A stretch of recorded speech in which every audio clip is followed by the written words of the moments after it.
Hello लोगोफोर, नोंथांमोन बयखौबो फिन खनसे आंनि बे गोदान भिडिअआव बरायहरनाय जालायबाय लोगोफोर।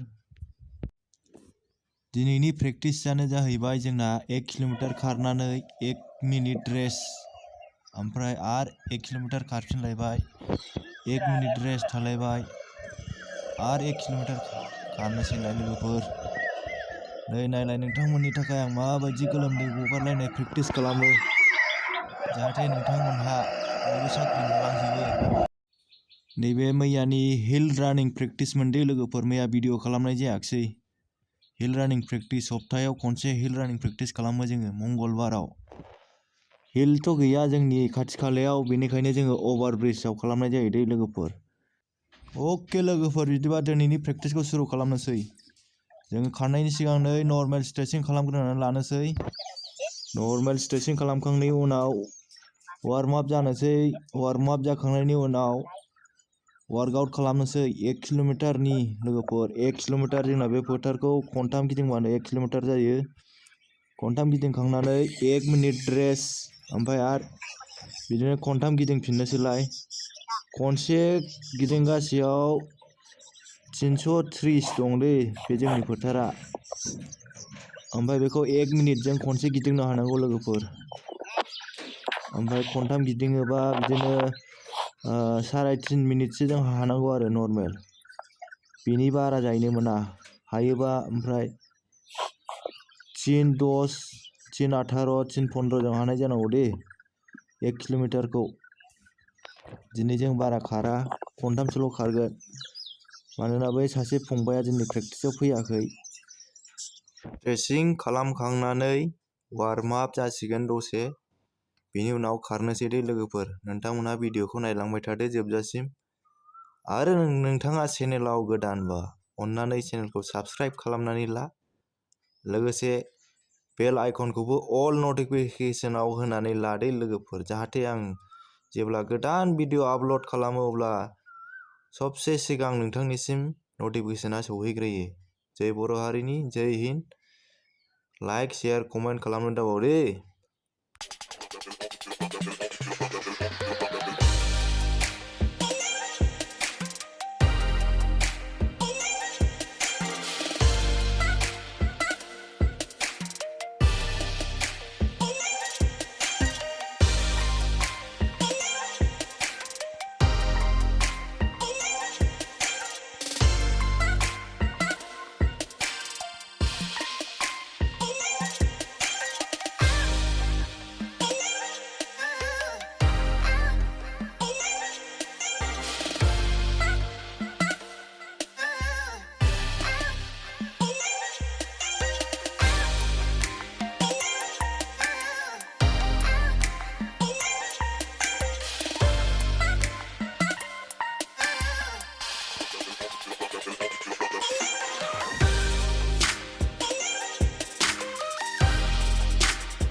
Taruh.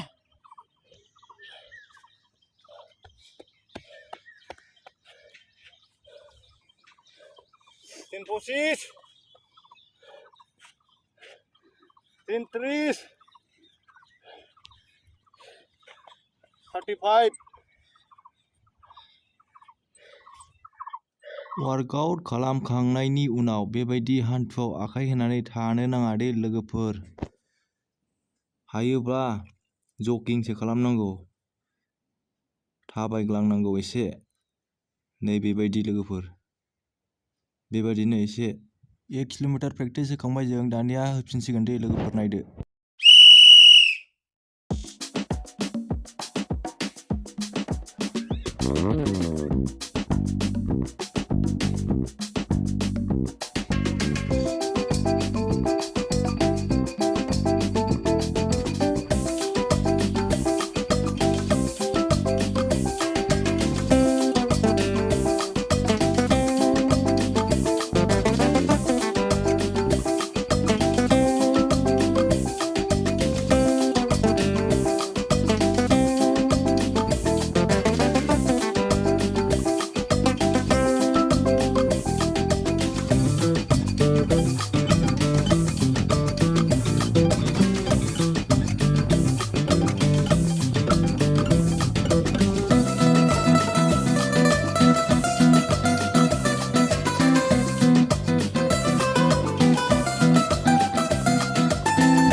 3 मिनिट 25 सेकेन्डजों हादों नैबे फंबाया। ओमफ्राय आंना बिदिनो 3 मिनिट 27 सेकेन्डसो लादों। ओमफ्राय हनै सासे फंबाय दंबावो, बेयो फैगासिनो। बेना 3 मिनिट 50 सेकेन्डसो लादों आरो। आथिं सादों ओंखायनो बारा खारनो हायाखै बियो।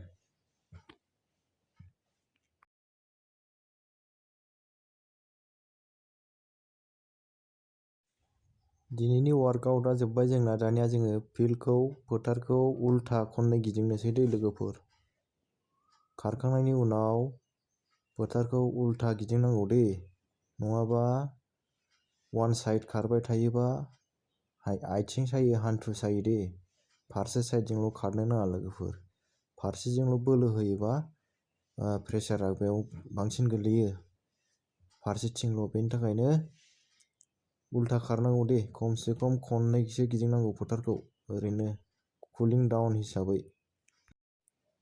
बेखौ खारखांनानै खनब्रै स्ट्राइड मारिनोसैलाय लोगोफोर। स्ट्राइड मारिनांगौ, स्टेपखौ आगानखौ गोलाव गोलाव सुरनानै स्पिड बारायनायनि थाखाय। आगाना स्टेपा बारायो बिदि स्ट्राइड मारियोबा। खारखांनानै खमसे खम खनब्रै स्ट्राइड मारिनांगौ दे लोगोफोर। ओमफ्राय स्ट्राइड मारिखांनायनि उनाव लं जाम्प होनोसैलाय, दिनै लं जाम्प बारनोसैलाय। नायलांदो नोंथांमोनहा लासैनो।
लोगोफोर जे दिनखालि नोंथांमोनहा स्पिड वार्क खालामगोन ना नै बेबायदि जालायनाय खारनांगौ दे होमबासो एक्सिलेन्ट जानो हागोन लोगोफोर नै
गोजोननाय थाबाय नोंथांमोनहा भिडिअखौ जोबजासिम नायनायनि थाखाय आरो लाइक शेयार कमेन्ट खालामनो दाबाव लोगोफोर जय बर' हारिनि जय हिन्द।